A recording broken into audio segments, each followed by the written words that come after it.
when you were with the 82nd Airborne, you were a jump master. Yes. Do you want to talk for a minute about what that was like to be with an 82nd Airborne jumping operation versus your own past experience? Oh, I will say that being a smoke jumper, before I went into the Army paratroopers, was definitely a plus for me. One thing I'd been told before I went into the Army is don't let them know that you've jumped before. So I didn't say anything. And I find that kind of interesting in light of what you told me about the Army getting their initial training on how to conduct paratroop operations from smoke jumpers.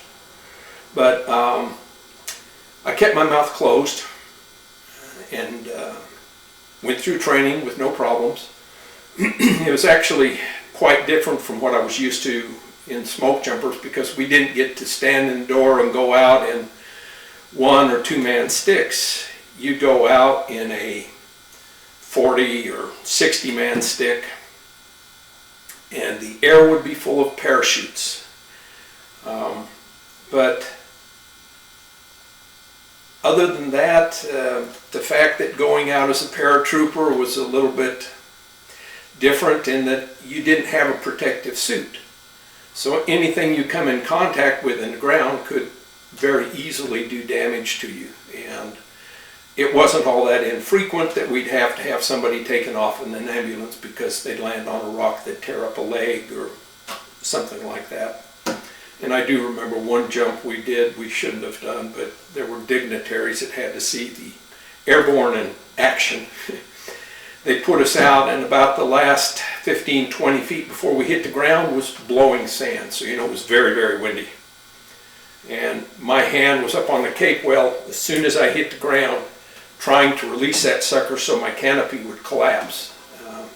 I only got drug about 50 feet because I was prepared. Other guys went almost the entire length of the drop zone. That's something totally different from what smoke jumpers did. If you can't get the streamers into the drop zone, the designated landing area, with a reasonable amount of certainty without an excessive amount of drift, you didn't go.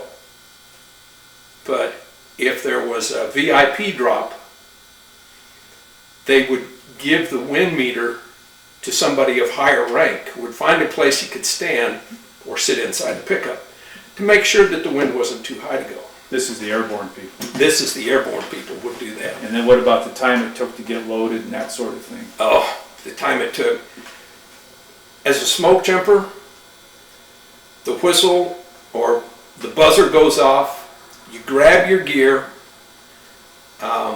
depending on the situation, you either get ready right then or you'll do it in the aircraft, but it doesn't take long to get your jumpsuit on and the harness on and parachute on the cape wells, and your buddy checks you out.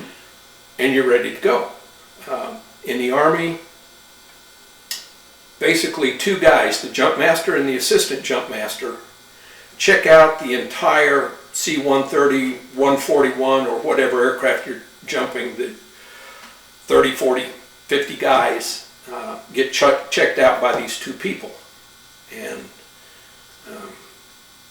it takes a lot longer. But being in the Army, especially with the infantry, a lot of the people like to be out there 5 hours in advance of the time you're supposed to load on the airplane. And you'll sit around and kill time for an hour or so, and then you put on your parachutes, get your gear ready, and get in line to go through and let one of these 2 people inspect you.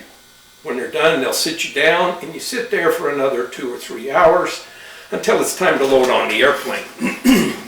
Then you get up, and of course the Air Force can't fly right there and drop you because they have training requirements they have to meet.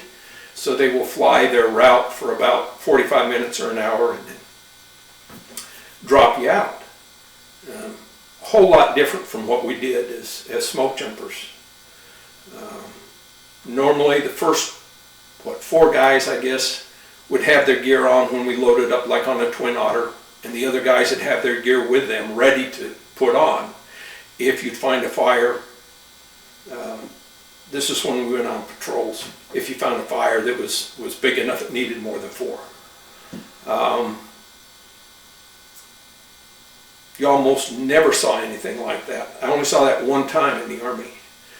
We loaded up our gear at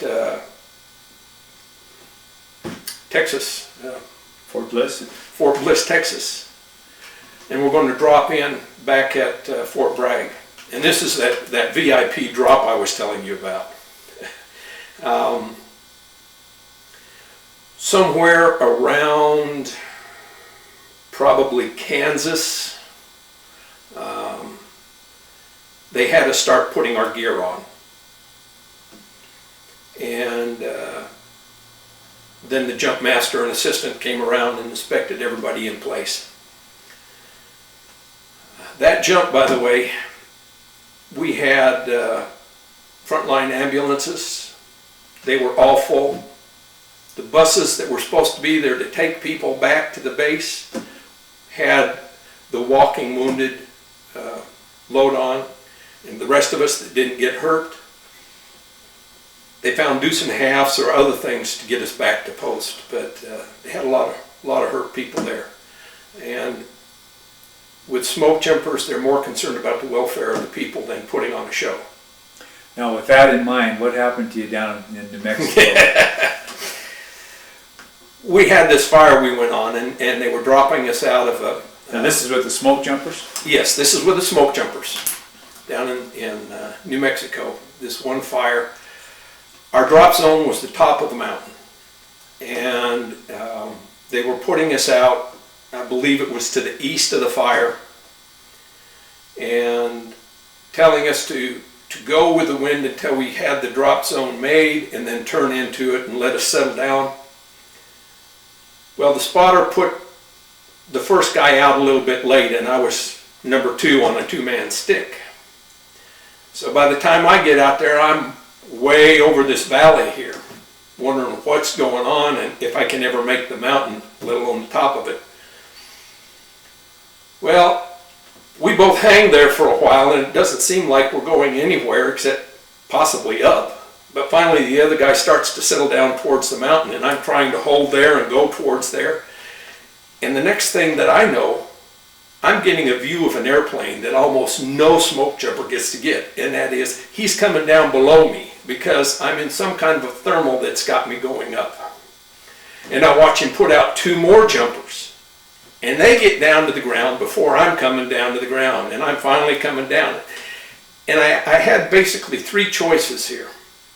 I could turn and go into the fire, which really isn't a choice, or I could turn and go down into the river valley down below, and if I did that, I probably wouldn't get back to the fire line before the fire was out, and I wouldn't have a very good place to land.